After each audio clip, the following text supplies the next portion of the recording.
एक रास्ता ऐसा जिस पर लोग शाम के 5 बजे के बाद चलने से डरते थे। लेकिन एक दिन दो भाई को खेत में काम करते करते ऐसा कुछ मिला कि वापस आने में बहुत देरी हो गई। और फिर जब वापस लौटे तो रास्ते में ऐसा कुछ हुआ जिसको सुनकर पूरा गांव हैरान हो गया।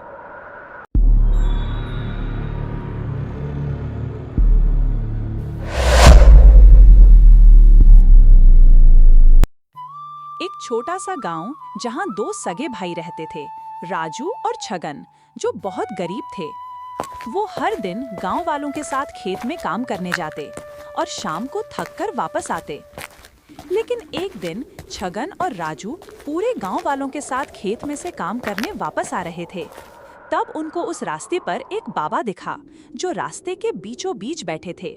और ये देखकर गांव वाले अचानक रुक गए और सब डर के मारे सोचने लगे कि ये बाबा रास्ते के बीच में बैठकर क्या कर रहे हैं। लेकिन किसी की हिम्मत नहीं हो पा रही थी कि कोई पूछ सके कि आप रास्ते के बीच में बैठकर क्या कर रहे हैं।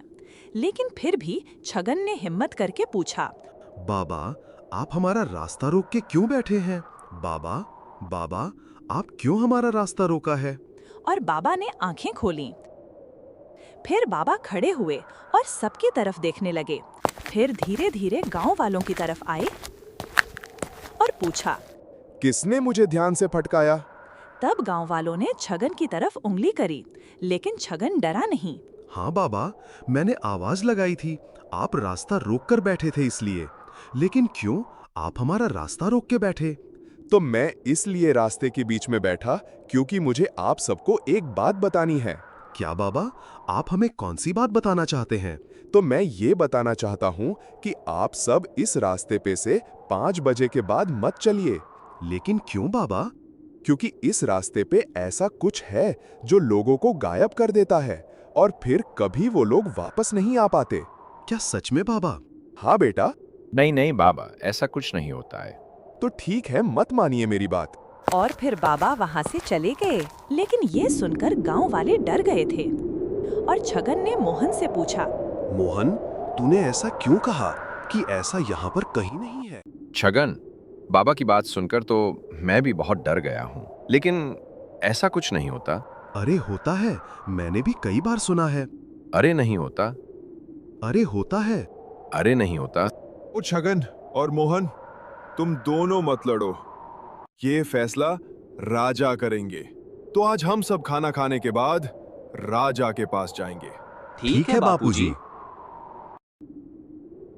तुझे क्या लगता है, क्या बाबा की बात सच होगी? ऐसा कुछ लगता तो नहीं है क्योंकि मैंने कभी देखा नहीं। क्या तूने कभी ऐसा देखा या सुना है? नहीं भाई, मैंने तो ऐसा कुछ नहीं देखा या सुना कि उस रास्ते पे ऐसा कुछ है।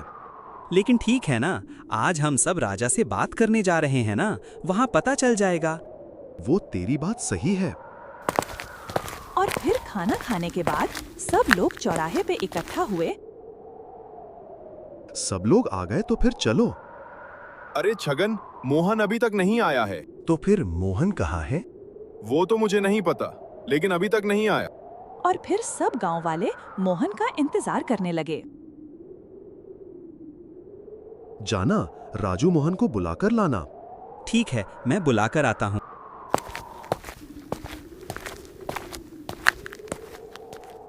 राजू मोहन के घर पर गया और दरवाजा खटखटाया। फिर मोहन की पत्नी बाहर आई और पूछा, बोलो राजू भाई, क्यों आए? मैं मोहन को बुलाने आया हूँ, हमें राजा के पास जाना था ना। लेकिन उनको तो पेट में दर्द हो रहा है और उन्होंने अभी तक खाना भी नहीं खाया, इसलिए वो नहीं आ पाएंगे। तो तुम लोग जाओ। ठीक है। राजू वहाँ से निकल गया। राजू, क्या हुआ? मोहन आ रहा है या नहीं? नहीं भाई, वो नहीं आ पाएगा क्योंकि उसके पेट में दर्द हो रहा है। तो चलो हम जाते हैं। और फिर सब लोग महल की ओर निकल पड़े। वहाँ पहुँचे तब सिपाहियों ने रोका और पूछा, आप सब लोग इतनी रात को यहाँ पर क्यों आए हो? हमें राजा से मिलना है, कुछ बात करनी है। ठीक है, आप यहाँ पर रुकिए, मैं राजा से पूछ कर आता हूँ। फिर सिपाही गया राजा के पास और राजा को बताया। महाराज, आपसे गांव वाले मिलने आए हैं। क्यों मिलने आए इतनी रात को? महाराज बता रहे थे आपसे कुछ बात करनी है। तो ठीक है, उनको दरबार में भेजो।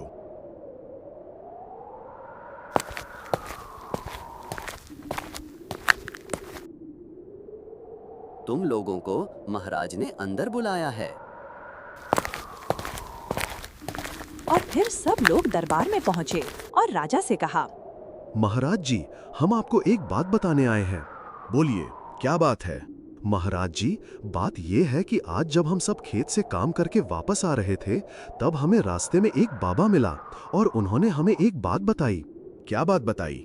उन्होंने कहा कि आप इस रास्ते पर 5 बजे के बाद मत चलिए। लेकिन क्यों? क्योंकि उन्होंने कहा कि इस रास्ते पर ऐसा कुछ है जो 5 बजे के बाद चलने वालों को गायब कर देता है, और तब से महाराज सब डरे हुए हैं, इसलिए आप उसका कुछ कीजिए।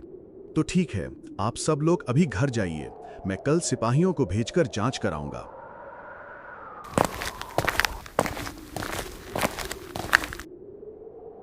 नुक्ता जी, तुम 4 सिपाही को लेकर जाओ और वहां जाकर पता करो कि वहां पर ऐसा क्या है।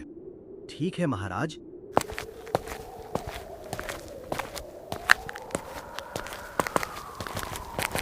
तुम 2 लोग उस तरफ जाओ और तुम 2 लोग उस तरफ जाओ।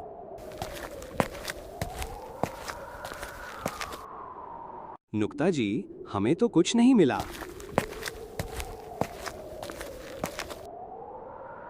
नुक्ता जी, हमें भी कुछ नहीं मिला। तो ठीक है, चलो वापस। और फिर नुक्ता जी महाराज के पास जाकर बोले। महाराज, हमें तो वहां कुछ नहीं मिला। क्या तुमने ठीक से देखा था? हाँ महाराज। तो ठीक है, शाम को गांव वालों को बुलाना।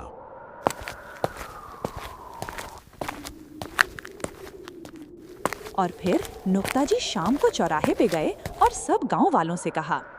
तुम सबको महाराज ने खाना खाने के बाद दरबार में बुलाया है, तो सब लोग आ जाना। फिर सब लोग खाना खाने के बाद राजा के दरबार में पहुंचे। क्या हुआ महाराज जी, हमें क्यों बुलाया?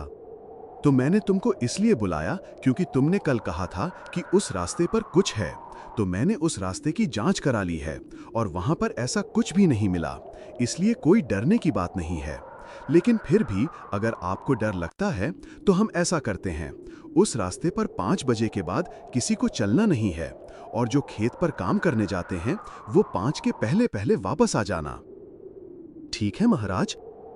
और फिर सब लोग खेत पर जाते उसी रास्ते से और 5 बजे के पहले पहले वापस आ जाते। लेकिन एक दिन सब गांव वाले खेत में काम कर रहे थे। तभी राजू और छगन को काम करते करते जमीन में कुछ दिखा। लेकिन 5 बज गए थे, इसलिए सब लोग घर जाने लगे। चल भाई, हम भी घर जाते हैं, 5 बज गए हैं। अरे यार, थोड़ी देर रुक ना, यहाँ पर कुछ है, देखते हैं क्या है। लेकिन भाई 5 बज गए और राजा ने 5 बजे के बाद उस रास्ते पर चलने से मना कर दिया है, तुझे नहीं पता है? अरे यार पता है, लेकिन थोड़ी देर रुक, फिर जाते हैं। ठीक है। और फिर दोनों भाई उस चीज को निकालने लगते हैं। राजू, ये तो सोने का भरा हुआ घड़ा है। तो अब हम क्या करेंगे? कोई बात नहीं राजू, हम इसको राजा के पास लेकर जाते हैं और राजा जो कहते हैं वो हम करेंगे। और इतना बोलने के बाद छगन और राजू घड़ा लेकर घर पर जाने के लिए निकले। लेकिन जब वो डरावने रास्ते में पहुंचे, तब राजू बोला। छगन, मुझे तो डर लग रहा है। डरने की कोई बात नहीं है, ऐसा कुछ नहीं है भाई। और तभी रास्ते में ऐसा कुछ हुआ कि छगन और राजू अचानक गायब हो गए।